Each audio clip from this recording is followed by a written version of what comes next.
Okay, here we are in week 6 looking at social construction of reality.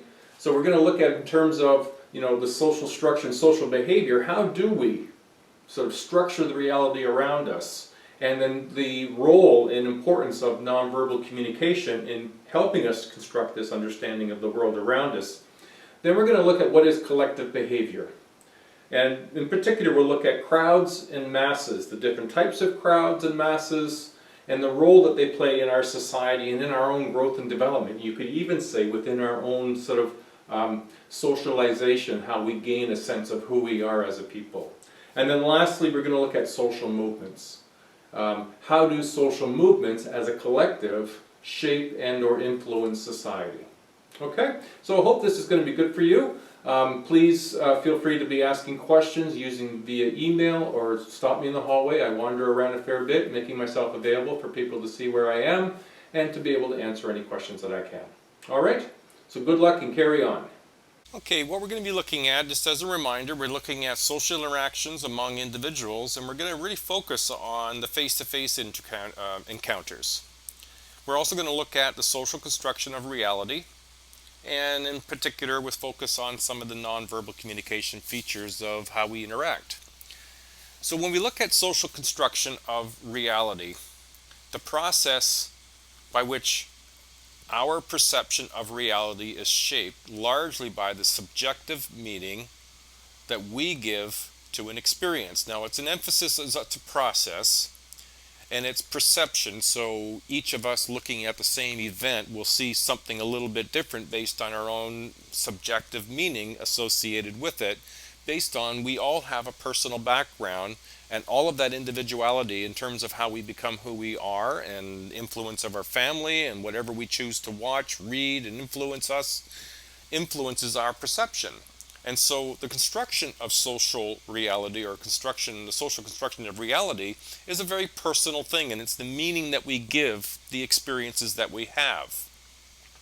Now, in theory, we act on this reality as we see it and not necessarily as it is. The definition of the situation, that is to say. So, even though we're at an intersection, what I see and what you see could in fact be interpreted differently.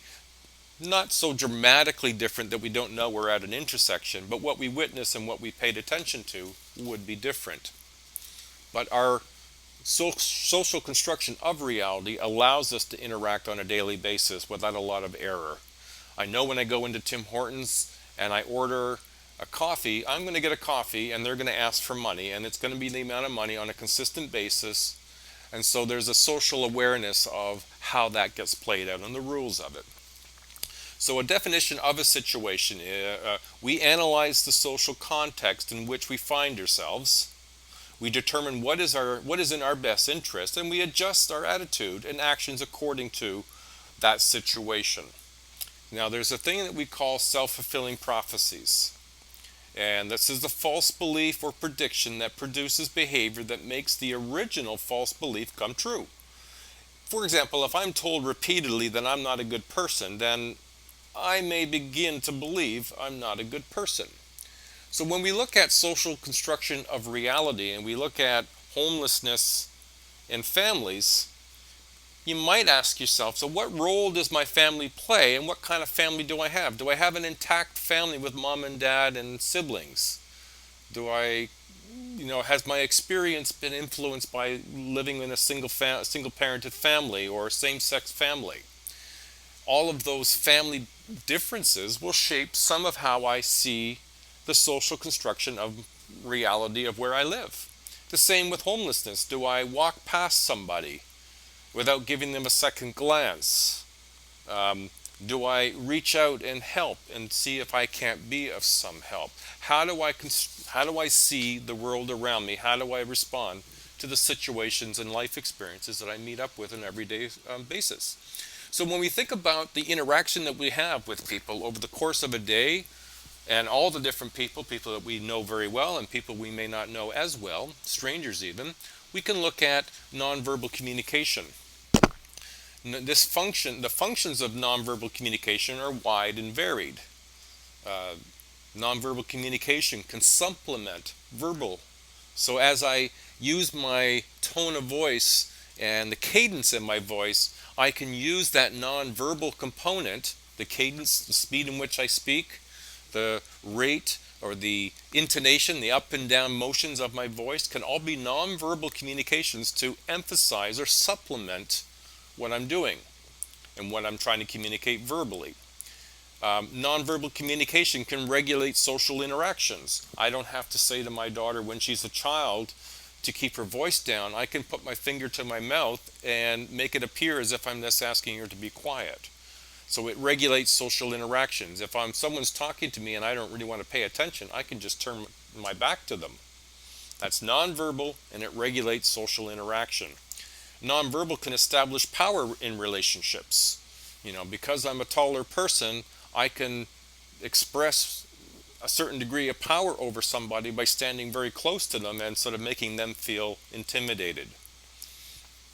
Now, we can use all sorts of different methods in which we can use nonverbal communication to communicate a lot about ourselves.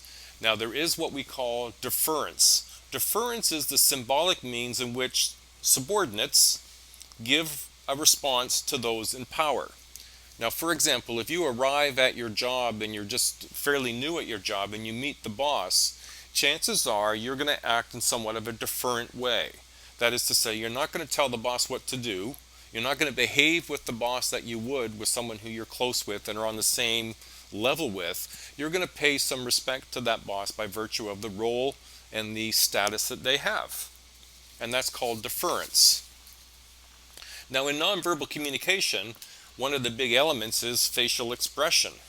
Smiles, eye contact, even staring, eyebrow movements, all of these facial expressions reflect gender-based patterns of dominance and subordination.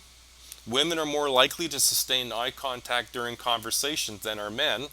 No direct eye contact from subordinates to those in power. This reflects rank. Now, we use facial expressions constantly, and in fact, there are times when we get mixed messages from one another because the nonverbal facial expressions don't seem to match the words that come out of our mouth. And so some of our misunderstandings and even miscommunications occur out of not getting our verbal and nonverbal communication in sync. Now, when we look at other forms of non-communication and the way that we communicate with one another, we can look also at touching.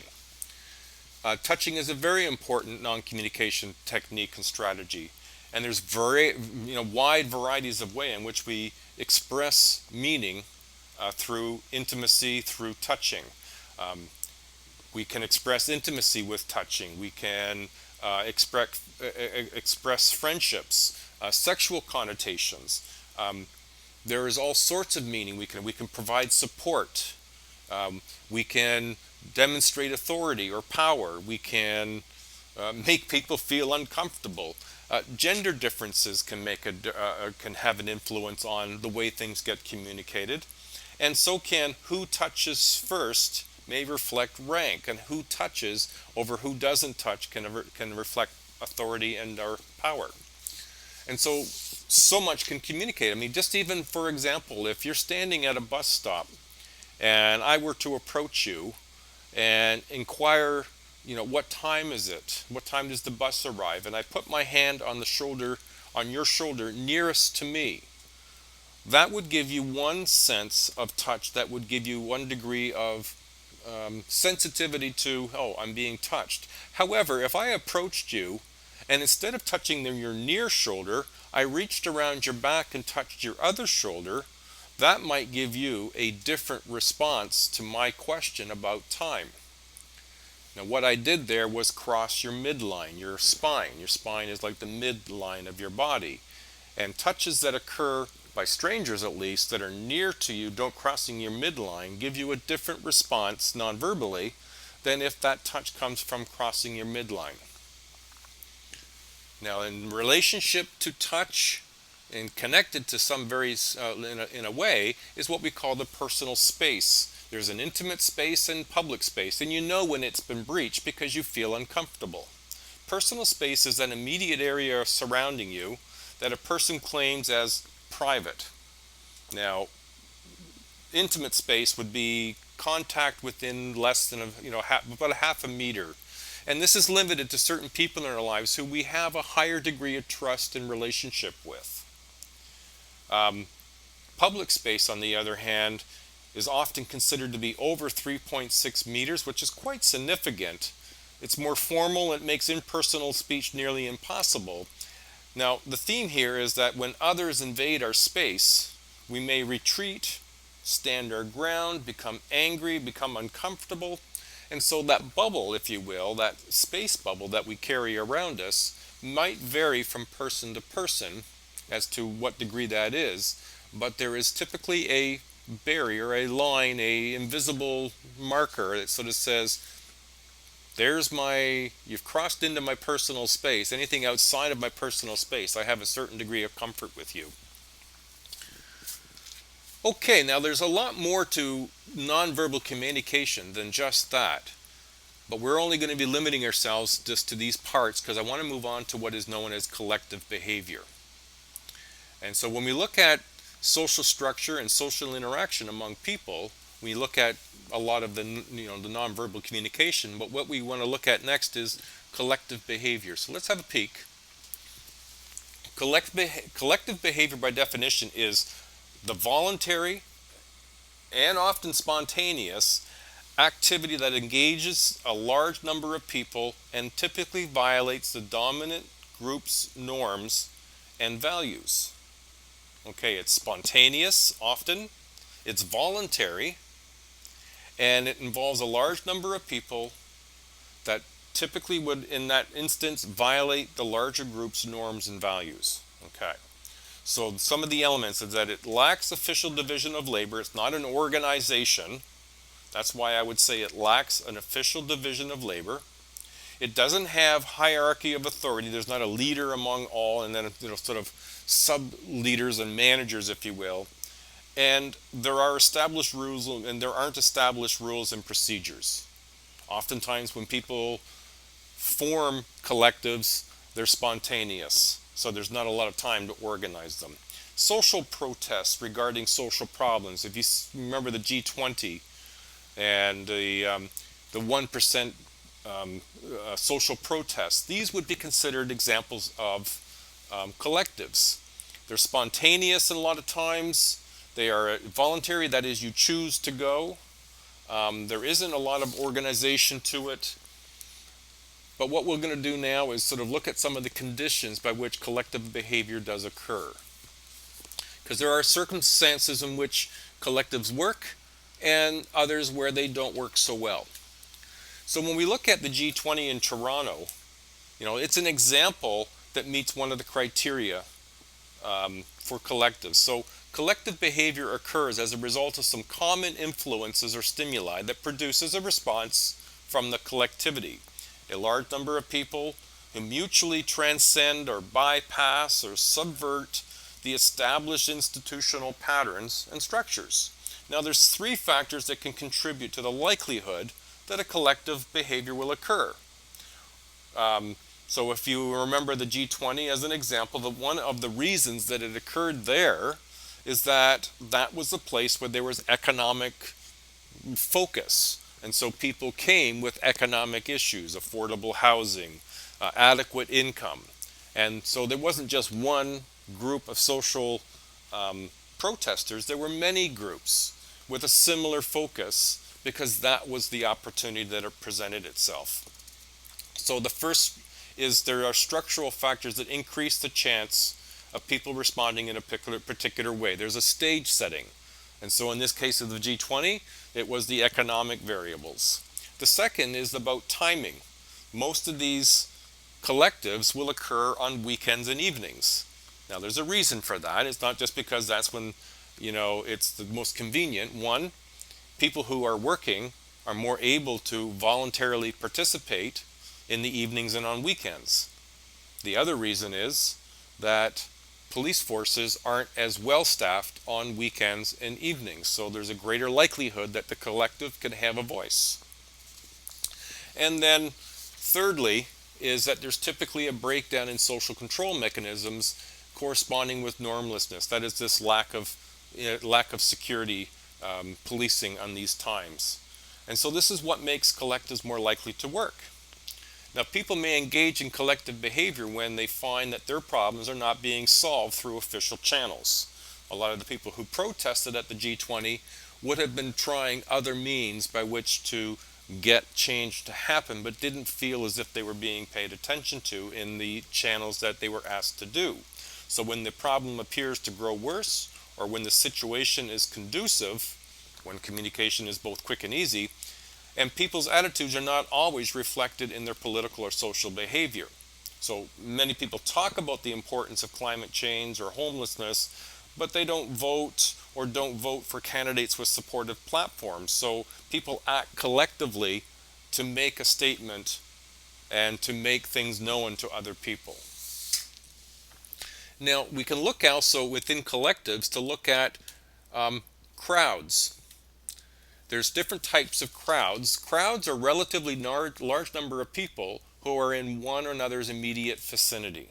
And you'll see there's a variety of different types of crowds, and these would fit within collective behavior as well. So we have casual and conventional crowds. The casual crowd is that large crowd who happens to be in one place at the same time. Now this could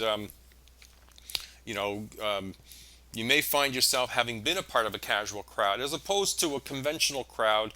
This is who come together for a scheduled event. So if you go to a hockey game and there's a lot of people in the parking lot after the game, you're a part of a conventional crowd. Whereas a casual crowd would be a group of people who find themselves in one place at the same time, happenstancely. Maybe you've gone to a park and there's a lot of people at the park. That would be considered a casual crowd.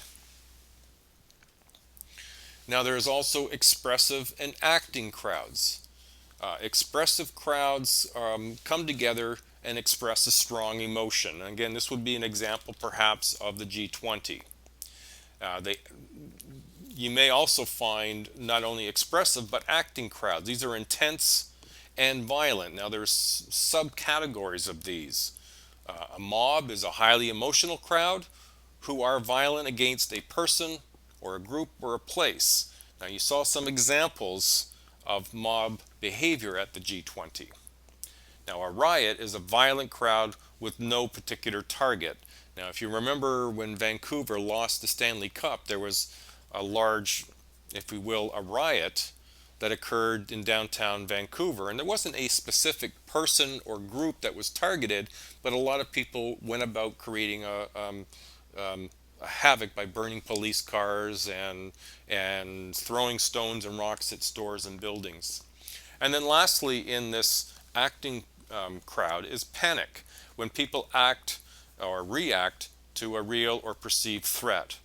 Someone yells out fire when they're at a movie theater and everybody runs out in a panic. There was, I think it was at the recent, a religious event where there was stampedes of people.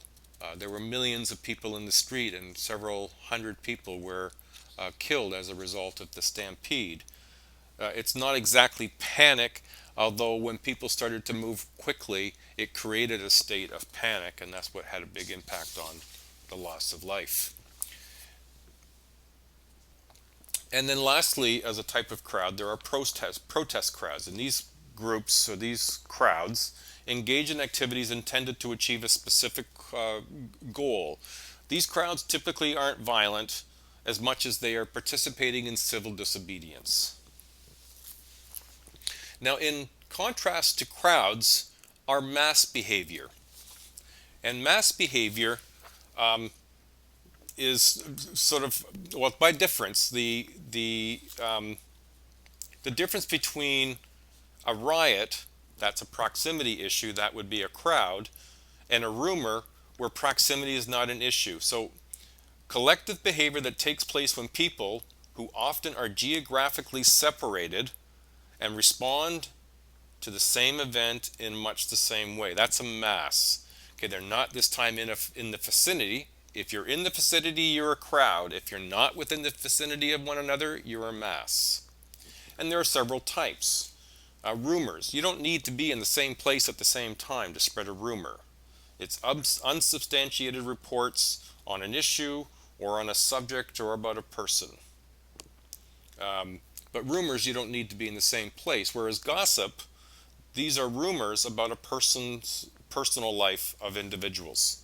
And probably we've all been a part of contributing to rumors and gossip and haven't been a recipient of the target of the rumor or gossip. Now, mass hysteria and panic, when a large group of individual people react with strong emotion or self-destructive behavior to perceived or real threat. And then lastly are fads and fashions, and we've all probably participated in different examples of fads and fashions. A fad is a temporary but widely copied activity, enthusiastically followed by large numbers of people. Back in my day, it was things like pet rocks, Florida sunshine in a can. These were fads. They didn't last forever, but they were fun while they were there. Now, lastly, what we'll look at is social movements. Now, social movements, these are collective behaviors that are not usually sustained, but social movements are organized groups that act consciously to promote or resist change through collective action. Now, more sustainable, these like social movements tend to be more sustainable. If you think of a social movement like even the feminists, that's a social movement looking at making some change to promote or resist change through a collective action. They're very sustainable. They've been around for a very long time. They're goal-oriented. They have a specific goal and purpose about being a social movement, and they're organized. They're not like collective behaviors which are more spontaneous. These are organized, well thought out, goal-oriented. Okay, they rely a lot on volunteers. They help excluded groups get more into the political process. So you find that you have the clean water, clean air, climate change, the 1%, looking at transgender and gay rights. These are all possible examples of social movements. Now, not every social movement operates on a similar theme. There's different forms of social movements. You can have reform or revolutionary. The reform movements that are movements that seek to improve society and work within existing structures. The labor movement, for example, animal rights groups, anti-smoking groups, these are all groups that use existing structures, government lobby groups, using educational programs as a way of communicating and spreading their message. Now, revolutionary groups, they don't work within the existing structures. They want to replace existing systems. Terrorism is a calculated, unlawful use of physical force or threats of violence against persons or property to intimidate or coerce a government, organization, or individuals for the purpose of gaining some political, religious, economic, or social objective. So the difference between reform and revolutionary, reform will work within existing systems. Revolutionary does not work within existing systems. Now, that is not the only limit to social movements, and we'll look at religious. These are the focuses that are about conversions. They're about interchange focus. They're not about group focus as much as you as an individual. And so you'll find examples, lots of examples of religious social movements of varying kinds. Now, you'll also see alternative social movements. So these seek to limit change in some aspects of people's lives. Vegetarianism, New Age spirituality, the Women's Temperance, Christian Temperance Union from the early 1900s. Its focus was around trying to prevent the use of alcohol and to lobby against the death penalty. So these were alternatives to seek change in some aspect of people's lives or in society.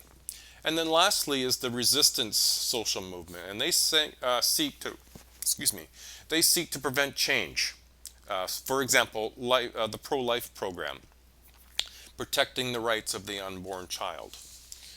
And so when we look at, these examples of collectives, these are all parts of society, these are all parts of the social structure and way in which groups of people contribute to and participate in a particular society. Okay, I hope this is going well for you. We are drawing near to the end. We're into week 7 here. So actually at the end of the week, it's reading week. So please don't show up to school. You'll be the only one here. All right now, enjoy your reading week. Have a good break, and we'll see you back in week 8. Bye now.